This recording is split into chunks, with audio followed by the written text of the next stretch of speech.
deixat. Som aquí al Museu de la Val d'Aran. En la Iglesia de Sant Joan d'Arties.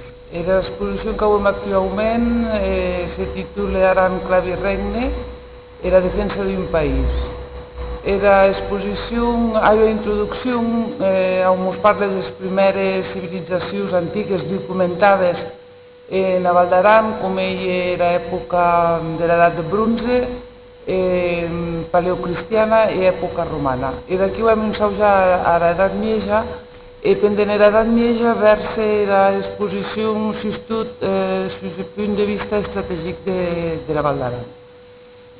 Parla dels diferents castells i cases fortificades que se bastiren des de l'edat mitja en aquest segle XIX i acaba amb la darrera invasió que se portà a terme a Val d'Aran per maquis, els republicans refugiats en França, que eren la darrera incursió en la Val d'Aran en l'any 1944.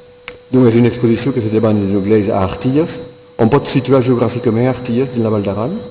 Ben segur, claro. Arties és ubicada en Naut Aran i l'exposició concretament en l'església de Sant Joan d'Arties. És una exposició que ha debutat a quin moment i que s'acaba a quin moment?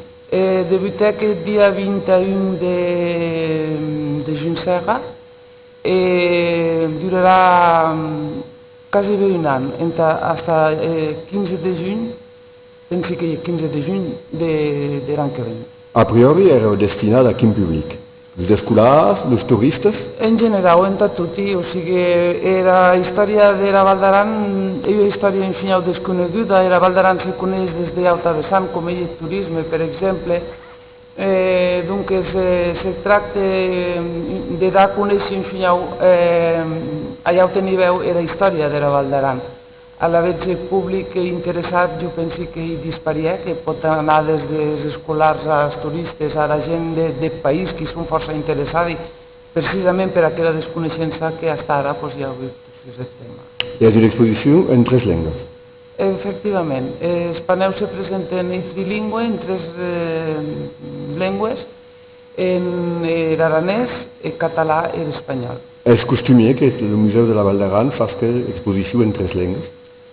Sí, s'ha dat ja cops, però aquesta pensàvem, és interessant, doncs, perquè en estiu hem força visitants d'hora, no són que de Catalunya, sinó de la resta d'Espanya, ben que desconeixen el català, doncs a la vegada si plaseca bé l'espanyol, entre proporcionar-les la coneixença, tal·les més assequible.